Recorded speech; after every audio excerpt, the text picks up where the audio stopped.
Hello and welcome to Ferris Sports Update. I'm your host, Rob Bentley, and thanks for tuning in.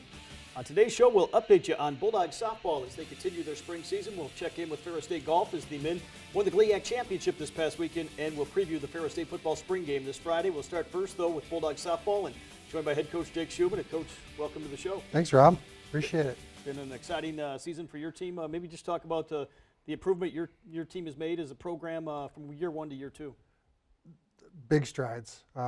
We're above 500 for the first time in, I don't know, probably 8 or 9 years at this point. With 2 weeks left in the season, we're sitting in second place in the GLIAC, 2 games out of first and 2 games ahead of everyone behind us. So doing awesome, just enjoying the ride. We stacked the schedule early this year to make it more difficult, and it's paid off. Obviously, you got off to a start where you played a lot of games in the month of February, a lot of games in the month of March, and that really helped prepare you for the conference season. Yeah, we were able to go south a few times and get some innings in before the weather coming back to Michigan. But we're now getting into that portion where we're trying to make up some games and then play some conference games on the weekend. So we're just down the home stretch. As we go to the highlights, we'll start with last weekend. Of course, played a lot of games last week, but we'll focus on the weekend where you took on Davenport for the second time this season to start it off on Saturday. Yeah, we came out really hot, 7-zip, I think, in the first game, and then they made some outstanding defensive plays in game 2 and just got us. They came out fired up in the first couple innings in game 2, and we just weren't able to battle back. So got the split there, but just kept us, again, in good position, and we're still in striking distance.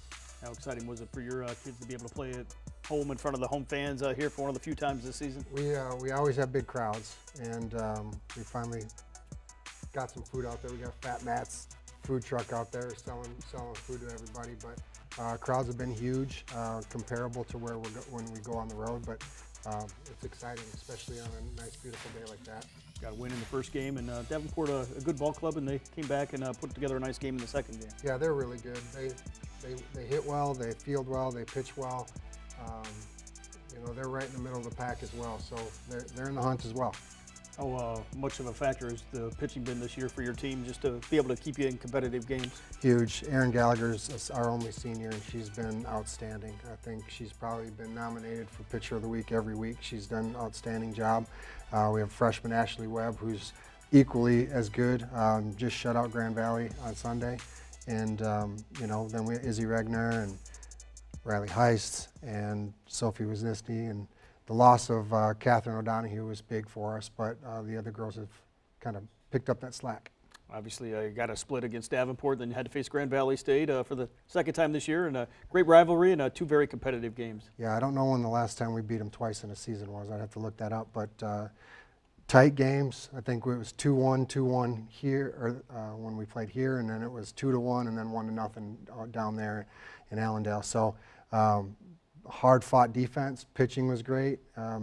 Just couldn't get that big hit, either team, when we had runners on second and third. So the defense and the pitching just prevailed, but you know, we came on top.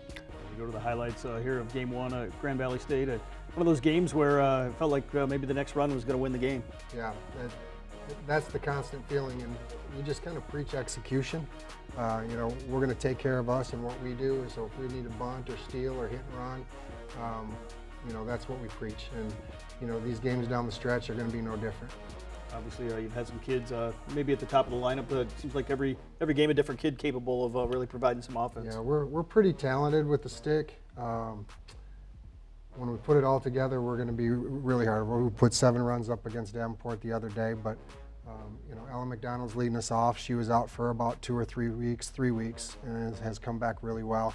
Jaden Joseph was just Player of the Week named today, so we're pretty excited. And then Alexis Kozlowski is, as a freshman, leading the league in doubles, triples. I think 2nd in home runs, 3rd in average.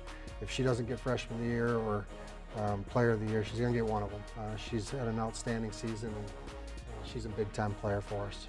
How big was it for your team to come back after losing a heartbreaker 2-1 to come back and find a way to win the game 2? Really good, and you know, you can just look in their eyes and they're like, we're not done. And they came out and we played excellent defense, and Ashley pitched a heck of a game, and Ella was able to get that, or sorry, Maddie was able to get that ground ball to score the run, and that was huge for us. You mentioned earlier about being kind of in second in the GLIAC standings, and obviously some big games over the next couple weeks to round out the regular season. Yeah, we're just telling our kids, we control our own destiny. We take care of business, we can win the conference. And if we don't, we got to rely on somebody else. So it's a good spot to be in. Unfortunately, there's about 5 teams that control their own destiny. So it's going to be a battle down the stretch. Battle this weekend as you take on back at home Purdue Northwest and Parkside, and 4 big games here on the conference schedule. Yeah, so we got Parkside on Saturday is Military Appreciation Day for us, so we'll be in our camera uniforms, and then P&W on Sunday, and they're going to be looking for revenge because we took 2 from them in Hammond a couple weeks ago. So should be a great weekend. We're looking forward to it. Obviously a young team, and not a lot of veteran experience coming back this year, but a lot of young players that have got better and better as the years kind of went on. Yeah, I think they start to adapt to our philosophy of play, and they're used to it, and then they're used to obviously my coaching style, Sharon's coaching style, Danny's coaching style, whereas last year got hired, 2.5 weeks before our first game, and I was still learning names, and they were still learning how to read me. So I think that 1 year, 12 months under their belt has really, really helped us. What will it take to make a run here at the conference title here and really set yourselves up here over the next couple weeks? Good pitching, good defense, and timely hitting. That's going to do it. Obviously, you've had a great year so far here, and I know a lot of big things still left out there and a lot to play for, which is kind of exciting to see at this time of the season. Yeah, we're excited about it. It's been a long time since softball's been in the hunt for a GLIAC title, and hopefully we take it home. Who have been some of the kind of key leaders, I guess, for your team with so much youth and inexperience maybe coming into the year? Erin Gallagher's done an outstanding job. She came in right away from the fall and kind of like the mother goose, just took her ducklings under her wing, and kind of, I mean, we had 11 freshmen and a couple transfers, so pretty much a half roster was brand new, and Erin's just kind of been that leader.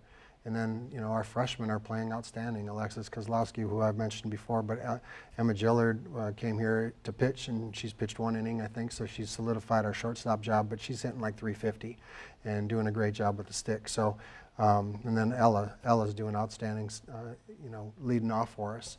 And then Jaden's just that, you know, she was the freshman of the year last year, and she's just solid. She's just a great ball player, gritty. She's a throwback Pete Rose kind of kid. You know, just up and down our lineup, I could probably say good things about every one of them, but Erin has really stepped up as the leader.